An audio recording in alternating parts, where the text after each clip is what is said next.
எனது மதகஜராஜா படம் வந்து பொங்கலுக்கு ரிலீஸா? ஆமாங்க.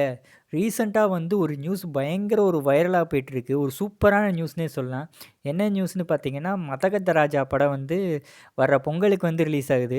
விடாமுயற்சி படம் தள்ளி போனதுலேருந்து நெறையா படங்கள் வந்து பொங்கலுக்கு ரிலீஸ் ஆக போகுதுன்னு நெனைக்கிறேன். அதில வந்து மதகஜராஜா படமும் ஒண்ணு. இந்த படத்த பத்தி நான் சொல்லி தெரிய வேண்டியதில்ல. 12 வருஷத்துக்கு முன்னாடி எடுத்த படம். ரொம்ப வருஷமா கிடப்பிலேயே போட்டிருந்தாங்க இந்த படம் ரிலீஸ் ஆகும் ஆகும்ன்னு சொல்லிட்டு.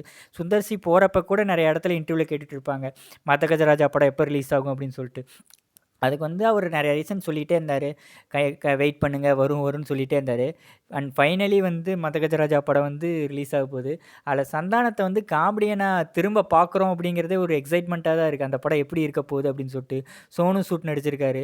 ஒரு காமெடியா கலர்ஃபுல்லா இருக்கும். நம்மலாம் ஸ்கூல் படிக்கும்போது அந்த ட்ரெய்லர் பார்த்துருப்போம். மதகஜராஜா ட்ரெய்லர் வரும்போதெல்லாம் நான்லாம் 11த் படிச்சுட்டு இருந்தேன்னு நெனைக்கிறேன். அப்போ வந்து அந்த ட்ரெய்லர் பார்க்கும்போது ஒரு பயங்கர ஒரு என்டர்டெய்னிங்கா இருக்கும். துப்பாக்கி படம் வந்த புதுசுல வந்து மதகஜராஜா ட்ரெய்லர்லாம் போட்டிருப்பாங்க. ஒரு கலர்ஃபுல்லா அப்போ வந்து அந்த விஷாலோட மை டியர் லவர் சாங்கெல்லாம் வந்து பயங்கர ட்ரெண்டிங்கா போயிட்டுருந்துச்சு. உங்களுக்கு இந்த படத்த பத்தி நீங்க என்ன நினைக்கிறீங்கன்னு சொல்லிட்டு கமெண்ட் பண்ணுங்க. ஏன்னா, அந்த படமெல்லாம் எனக்கு ரொம்ப எக்ஸைட்மெண்ட்டா இருந்துச்சு. நான் ஸ்கூல் படிக்கும்போதெல்லாம் வந்து அந்த மை டியர் லவர் சாங்கெல்லாம் போட்டு போட்டு தேய்ச்சிட்டுருக்கேன். இப்போ வரைக்கும் அந்த பாட்டெலாம் ஓடிக்கிட்டு தான் இருக்கு. இந்த படத்த பத்தி நீங்க என்ன நினைக்கிறீங்கன்னு சொல்லிட்டு கமெண்ட் பண்ணுங்க.